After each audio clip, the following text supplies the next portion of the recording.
Hey, what's up? David Taub here, co-creator of nextlevelguitar.com. Hope all is well, and I hope your guitar and musical journey is going famously. Today we have Q&A session 2 for 2019, right? Where we're taking your YouTube questions and your email questions and we're answering them, and we're also giving away some Next Level Guitar t-shirts and maybe some DVDs or digital downloads, site memberships, some swag, some guitar picks, whatever. Because we appreciate your questions and we appreciate your support. And the whole nexus for this Q&A is that I receive so many awesome questions from all over the world from you good people. And, you know, I'm sure lots of other people are wondering the same things about their guitar journey. And I thought it'd be good to put them out there, answer the questions, and everybody, we can all share the information, right? So keep those questions coming. You could email us those questions at nextlevelguitar@yahoo.com or put your questions below in the YouTube box and ask us anything about guitar journey, about gear, about pedals, amps, about, you know, our teaching and playing, about, you know, whatever, about my dogs, about cars, I love cars, you know, about food, I love to eat, whatever, about, you know, music, songwriting. Real excited. I'm excited about this year. I'm really excited for a lot of reasons. Got a lot of great lessons coming up, a lot of great content. Be sure and check, I mentioned it in the previous Q&A too, all of our NAMM footage. We had some killer interviews and amazing guitar coverage from the NAMM show. Biggest musical trade show in the world, right? Over 100,000 people go. We go every year. It's at the end of January in Anaheim, California. So check out on our channel here some of the other footage. And also really excited about my original band. My new original band is called Mind Cell, and we're dropping a new record soon. And I'm so stoked about it. I think it's some of the best music I've ever written. And it's hard rock, it's heavy, progressive, right? I write a lot of time changes, a lot of interesting things because I really like music you could sink your teeth into. So stay tuned for more info on that. I'd love for you to hear it, and I'd love your opinions on it. And I hope to have some teasers and some trailers, and hopefully drop the record very soon. So I'm just really super excited about it. All right, let's get to your questions. Enough of that. YouTube question from Andrew Reagan. Andrew asks, I love that Gibson look. I've looked everywhere and I can't find one that looks close, looks amazing. I assume he's referring to a certain Gibson Les Paul I use in some of my lessons. That's this one here. Okay, and he was saying he can't find one, and you know what? I can't find many that look like this either. So what this is a Les Paul standard, but it's a limited edition model from the 1990s. So I'll give you a close view and you can see the limited edition sticker on the back of the guitar, right? So this is a limited edition. I assume not that many of these were made, and I really can't find a lot of information on this guitar. What makes this guitar special is this, and it looks a little different under the lights and through the camera, but it has a triburst finish on it, and they just don't put triburst finishes like this on Les Paul standards or Les Paul customs very often, right? The other thing is it has these crown inlays, and you really don't see those. Again, I'll give you a little close-up of those, right? You don't see those inlays on a Les Paul custom or standard very much. So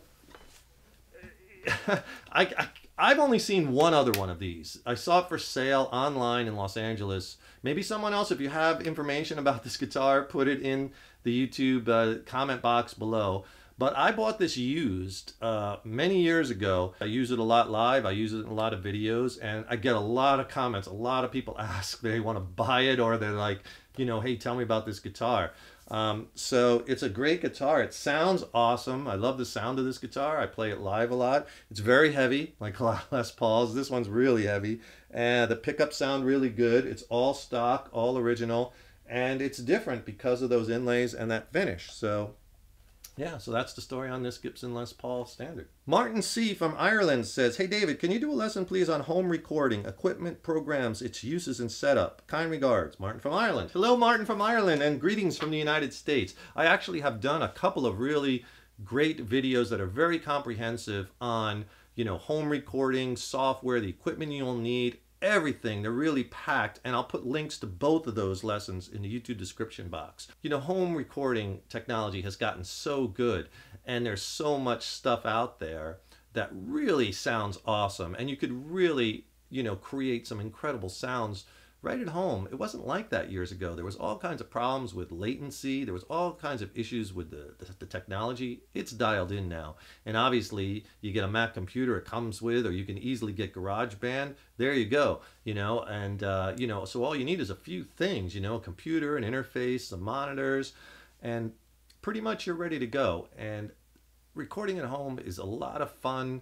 It's a great skill to learn. It'll really help you as a musician, and it'll really bust open the doors to creativity. So watch those videos below and let me know if you have any questions. Here's a YouTube question, or maybe a comment actually, from Jason Miller. Jason says, laugh out loud. I love the faces you make. Yeah, you got to put your all into it, right? You got to put the passion. You got to make the ugly face, and you can't be afraid, that you're going to look silly, because we look silly when we make our faces playing guitar. But it's just something that, when you kind of just get lost in the music and you let that music flow through you and that passion flow through you, and you just kind of let go. And yeah, and occasionally the byproduct of that is we make some faces, so that's just kind of like the way it is. So here, Jason, this one's for you. Here's another YouTube question. I'm probably not going to say this name right. Avtut Mahaladik. My apologies if I got that wrong.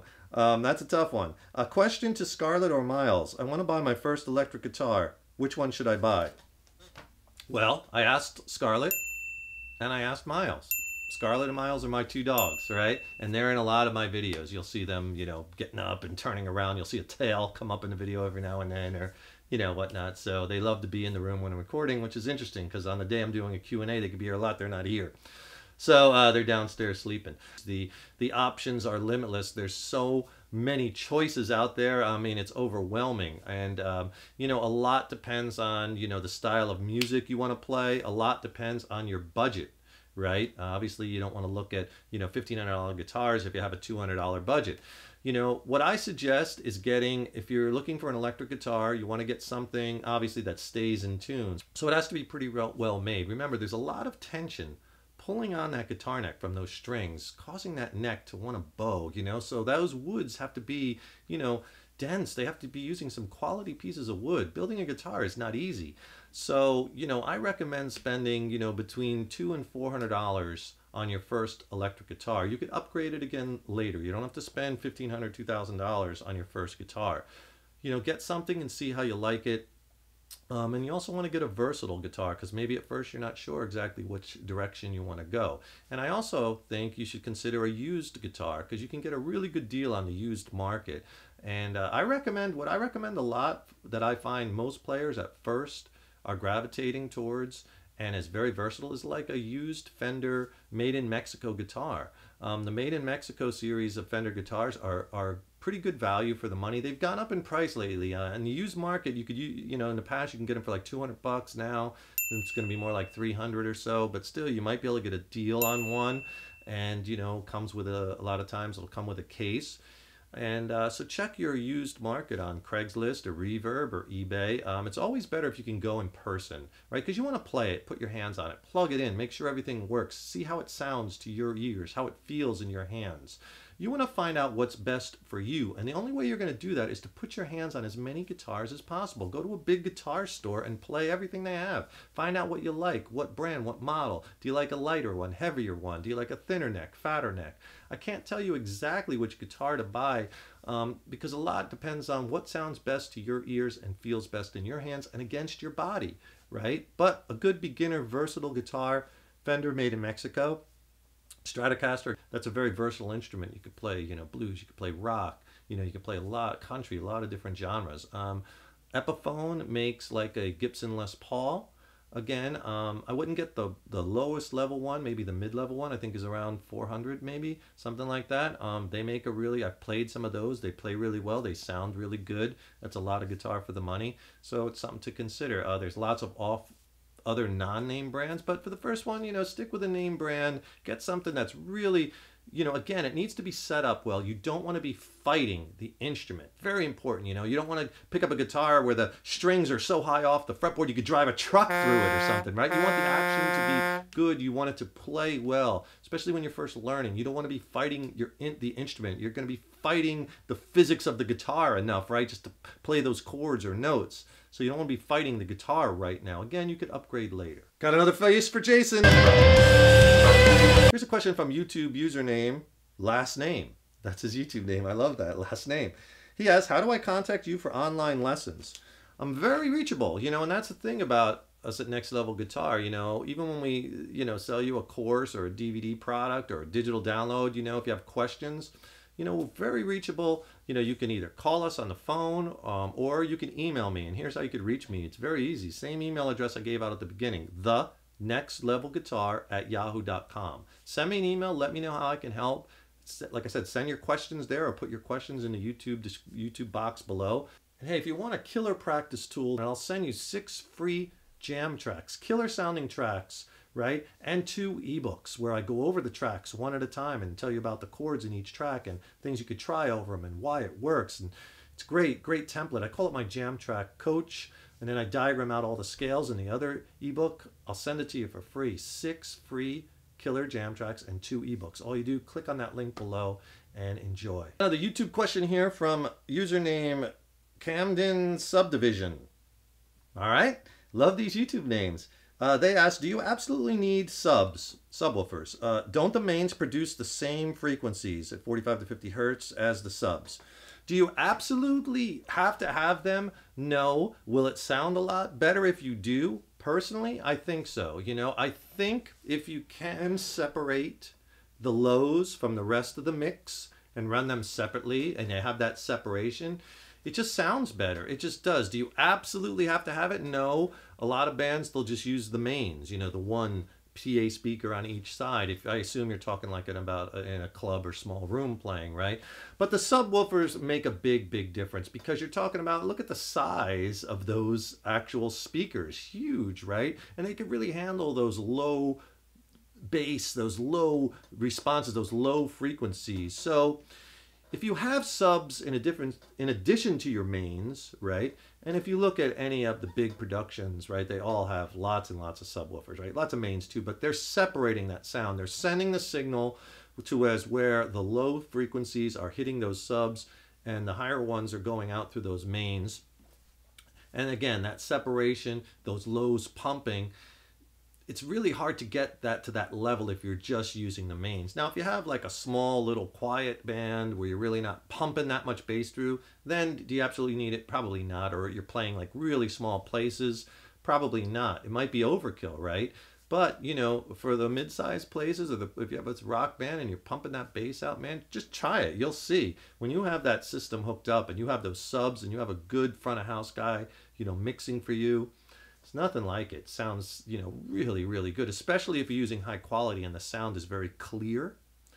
Awesome. We have a question from Eric S. from Columbus, Ohio. Eric asks, hi, any suggestions for making it easier to decide on which voicing to use based on what the next chord will be? For example, bar to bar versus open chord. Thanks, Eric. So what Eric wants to know is any suggestions for deciding on which voicing of a certain chord you want to use. And as you move on in your guitar journey, you're going to find that you're going to know several voicings, many different voicings eventually of the same chord. Even for the basic open position chords even, you know, there's different ways to voice or finger certain chords. You might know a G major chord with 4 fingers, right? You might know that G major chord with 3 fingers. You could play it even with 2 fingers or 1 finger even, right? Or you could play the G major bar chord. Well, which one do you use is basically the question, and how can you make it any easier? Well, a couple things. First of all, if you're playing acoustic guitar, I generally choose the open position chords if you can use them, only because with the acoustic guitar, you know, part of the beauty of that is having those open strings ringing, and you hear that natural, you know, beauty of that tone from the top of that guitar, you know, vibrating, and the open strings really exploit that. So a lot of times when playing acoustic, I tend to choose more open chords than bar chords, although obviously some chords, you know, you're just going to have to bar. C sharp minor, you know, F sharp, you know, major or minor. You know, the fingerings for those don't make it very easy to play those with open chords, right? So you're going to be barring those. Another issue you also want to think about when choosing which chord voicing is which one sounds the best to your ears. A lot of times I might choose a different inversion of a G chord, maybe up higher, because I like the sound of that better, right? Because when you're playing these chords with different voicings, even though they're playing the same notes, you might be playing those notes on different strings, and different strings of the guitar have a different timbre, different thickness, right? So play all of them, see which one you like the sound of best. And then the other thing that you have to think of course, is the practicality of it, right? Like, do you want to be playing a certain progression and you're playing a G here? Do you want to go all the way down here, or maybe even over here to grab this G chord and then just have to get back here? So a lot of it has to do with, well, if I'm in this general area, maybe I'll just stay around here and find that chord in this area. So those are the kinds of things to think about. The choice is yours. There's no right or wrong answer per se. It's what you feel comfortable going to and switching in time. If you can only make it in time with a certain chord, that's going to tell you right there. Or as well as the sound. Remember, so much of this, it's all about the sounds. Here's a YouTube question from Johnny's Puggy. He asks, when is the Stevie Ray Vaughan lessons out? What he's referring to is we're working up a Stevie Ray Vaughan inspired lesson series where we're going to have, you know, big batch of Stevie Ray Vaughan inspired lessons, video lessons, and jam tracks coinciding, ebook, the whole thing. We have lots of other inspired series. We did one on David Gilmour playing, Gary Moore playing, Santana playing, Jimmy Page, Joe Satriani, Slash, right? Where really it's a deep dive into their playing style, the scales that they like to use, licks inspired by them, their techniques and devices. Super deep dive into it. We got one coming up for Stevie Ray Vaughan. It's coming out soon. I've really been working hard on it, and I have a few more lessons to do. We're putting the finishing touches on it. And in fact, to celebrate the release of that course, we're going to give this away. This is a Stevie Ray Vaughan replica guitar of his #1 Strat. I'm sure you've seen, you know, Stevie Ray playing his #1, and this is actually a guitar we got through Sunfield Music, and it's not bad. I mean, it's not like some of the Stevie Ray Vaughan replicas. They put, you know, hundreds and hundreds of hours into the relicing and making everything like perfect. Obviously this one not so much, but it's really not bad, and it plays pretty well and it sounds pretty good. The neck is really worn, has that famous cigarette burn, has the truck stop labels, you know, the hardware is aged, and it's not a bad replica, and it's fun. I use it in some of the lessons, and it's just a fun guitar, right? So we're gonna give this away when we release that, so stay tuned to this channel. Make sure you subscribe, because we'll put out a video and I'll tell you how to enter that contest.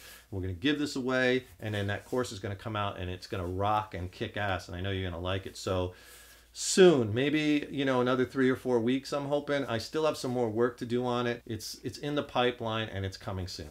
Another YouTube question from JD Leslie. JD, what's up?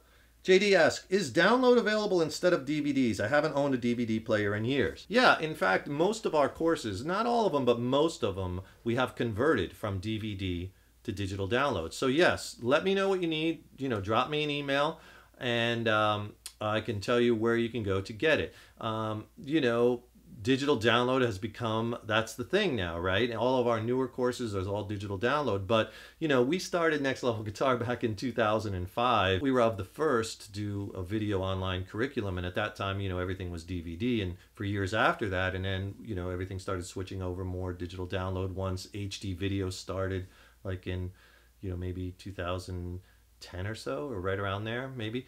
And then DVDs, now everything's shifting. In fact, most computers now don't even have DVD players anymore, right?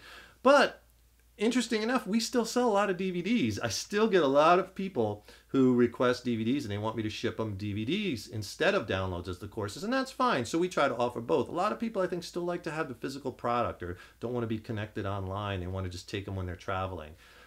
Keep in mind too that our digital downloads are accessed through our website at Next Level Guitar, and you could also just hit play on them, you know, when you pull the course up, and watch them, stream them, or you can also, every video can be downloaded. So you could download that, save it on your hard drive, save it on your computer, and this way you could watch it offline, build up an archive, right? So most of our courses we have converted, and we will be converting the rest. Let us know what you need, but a lot of times we offer both DVD and digital download. I have an email question here from Jim B from Omaha asks, at what point do you feel playing standing?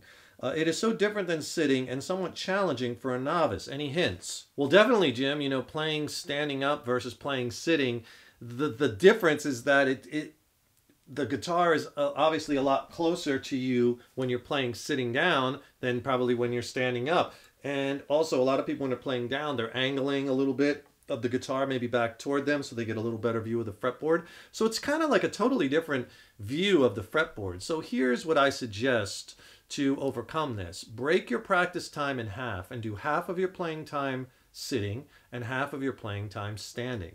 So this way you're getting used to that. It's something that you're going to have to get used to because eventually, obviously, if you're going to be out playing with people, playing gigs or jamming with people, or even if you're going over someone's house and jamming, sometimes maybe everyone's going to be standing. So you have to get comfortable in both positions, sitting and standing, and the way to do that is to work on it and practice it. So divide up your practice time and try to do a little bit of your time standing as well as sitting. The other thing when you're standing too is you got to find that comfortable spot where you have the guitar strapped onto you, you know, the strap adjustment wise, where, you know, it's a balance of, you know, comfortability, putting you in the right position to play, and looking kind of cool, right? Because obviously you don't want to have the guitar strapped way up here, right? You want to have it strung, you know, it kind of looks good when it's strapped kind of low, but obviously you don't want it too low. So you want to find that comfortability where it's, when you have it standing up, strapped on, where you can, you know, make the magic happen and feel comfortable,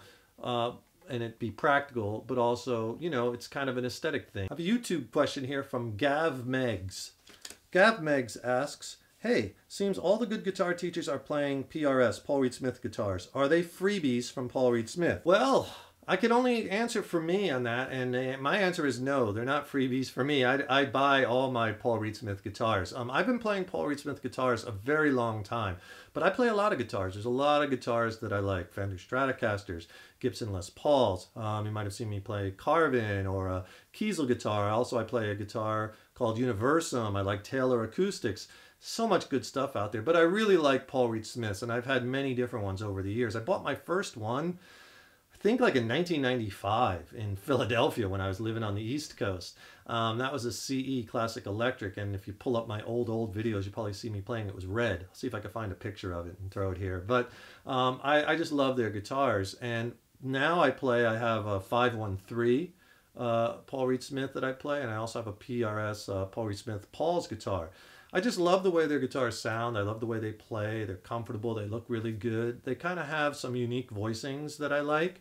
But no, I bought all those guitars. So I don't know, maybe some are getting free ones. I don't know. I play them because I love them. The thing about the Paul Reed Smith guitars I like too is their fit and finish, their quality control is just excellent. Their guitars, they're really made well.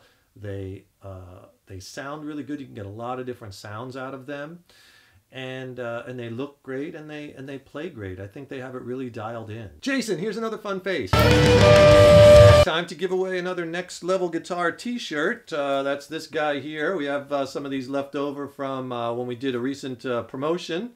And so randomly from this batch of question and answers for this round, the winner is Eric S. from Columbus, Ohio. Eric asked us about the chord voicings and whatnot. So stay tuned, Eric, for an email from me. We're going to get your address and we're going to send you a Next Level Guitar t-shirt. Remember, put your questions below. Let me know how we can help. Also, you could email your questions to us at thenextlevelguitar@yahoo.com. Be sure to put question for David in the subject line. Right? Keep putting those guitars in your hands every day. Remember, your guitar playing is an evolution, right? Please like, subscribe, share this video. You know, subscribing to the channel, that really helps us to keep the content coming. And don't forget, check out our full-on video instructional website at nextlevelguitar.com. Thank you so much for your support over the years. I love doing these. I'm David Taub with Next Level Guitar. You're the good people. Take care and keep on rocking.